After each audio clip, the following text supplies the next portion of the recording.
All right, let's dive in. We are about to look at some of the biggest changes in digital security, well, probably since the password was even invented. We're talking about the very core of how you prove you're you online. And believe me, it is all about to change in some really mind-blowing ways. You know the feeling, right? That familiar password prompt. It feels like a solid lock on our digital door. We all have dozens, maybe hundreds of them. But what if I told you that lock is fundamentally broken?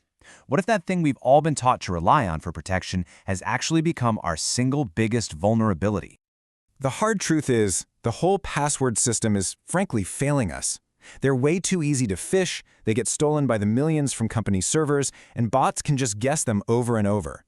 And beyond all the security risks, they're just a pain. The average person types in a password 4 times a day. For businesses, that little bit of friction adds up to massive costs and help desk calls for forgotten passwords. It's a mess.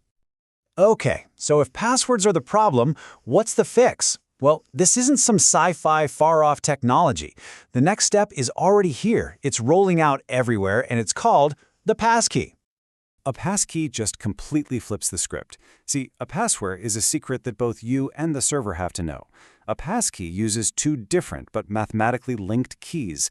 There's a public key that lives on the server, no big deal if that gets out, and a private key that is locked securely on your device. And this is the magic part. That private key never, ever leaves your phone or your computer. There's no shared secret for a hacker to steal in the first place. Let's just look at the difference. With passwords, if a company gets hacked, it's a total disaster. With passkeys, it's kind of minimal because the hackers don't get anything they can actually use. It completely shifts authentication from something you know, which can be stolen, to something you have, like your phone, combined with something you are, like your face or your fingerprint. And the benefits are huge and immediate. Companies that have already made the switch have seen sign-in times just plummet by nearly 3/4. Think about that. That's a massive improvement. No more typing and retyping your password because you forgot if it had a number or a capital letter. And the case for businesses is honestly a no-brainer. An 81% drop in calls to the help desk for login problems? That is a huge operational win. It saves money, and it frees up your IT folks to work on things that are, a little more important than another password reset. All right, so passkeys are here. The password problem is getting solved. We're feeling pretty good, right?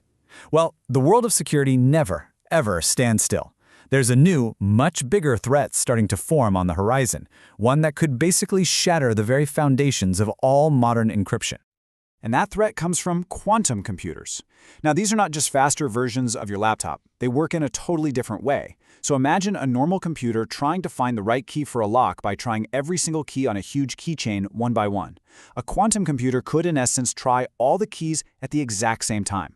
Once they get powerful enough, they'll just breeze through the math that protects all of our data today, making it totally useless. Now here is the absolutely crucial point. This is not just some problem for the future. The threat is active right now.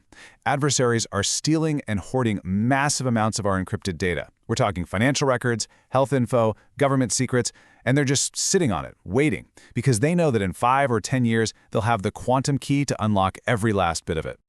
So what's the defense? It's something called post-quantum cryptography, or PQC for short. This is a whole new breed of encryption. It's built on completely different types of math problems that we believe are incredibly hard for both our current computers and future quantum computers to solve. We're essentially future-proofing our data right now. Okay, we've talked about these big external threats, but what about the challenges we're creating for ourselves right inside our own systems? The next big frontier for identity isn't even about humans anymore. It's about the artificial intelligence that we're building at an incredible pace. We're talking specifically about agentic AI. These are not just tools that wait for you to type a command. No, these are autonomous systems that can actually set their own goals, make decisions, and take action in the digital world, all without a human looking over their shoulder. Think of them like autonomous digital employees. So let me just ask you this. In a typical big company today, who do you think has more identities, more logins, with access to sensitive systems? Is it the people, the human employees, or is it all the countless automated services, bots, and AI agents running in the background? The answer is kind of shocking. In a lot of organizations, machine identities already outnumber human identities by a ratio of 80 to 1. Yeah, you heard that right. For every single person with a login, there could be 80 non-human things with their own access rights. This crazy imbalance creates this massive governance nightmare called privilege sprawl. It becomes almost impossible to track what all these agents are, what they can access, and why. I mean, an AI that's designed to save you money on cloud costs needs access to billing, right? But if that agent gets compromised, a hacker could use that same access to spin up a bunch of crypto mining servers and run up a gigantic bill. Every unsupervised agent is a potential backdoor. Pew. So we've got passkeys for today's problems, quantum threats looming for tomorrow, and this absolute explosion of AI identities we have to govern. It's a lot. How on earth do we build a system of trust that can actually handle all of this complexity at once?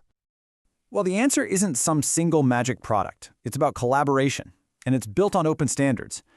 Think of it like how all our electrical outlets are the same, so you can plug any device in anywhere. Organizations like the FIDO Alliance bring hundreds of companies to the table to agree on one common, secure way of doing things. They build that stable foundation that everyone else can then build on top of. And their role here is absolutely strategic. They push for those PQC-ready standards so we can all prepare for the quantum threat together. They create the rules that make sure your digital identity can work across different services and even across different countries. And maybe most importantly, they make it easier for everyone, big or small, to adopt these new, way more secure technologies. So what does this all boil down to for you or for your organization? It's really 4 key things. First, accelerate that move away from passwords. Get on the passkey train. Second, start preparing for the quantum future now, not later. Third, you've got to start treating AI agents with the same level of security scrutiny as your human employees. And finally, build everything on that foundation of open standards so you're not locked into a single vendor solution. Look, your digital identity is not just a username and a password anymore. It's this complex, rapidly evolving thing that connects your phone to quantum physics to artificial intelligence. This landscape is changing faster than ever before. So the only real question left is, are you ready to change with it?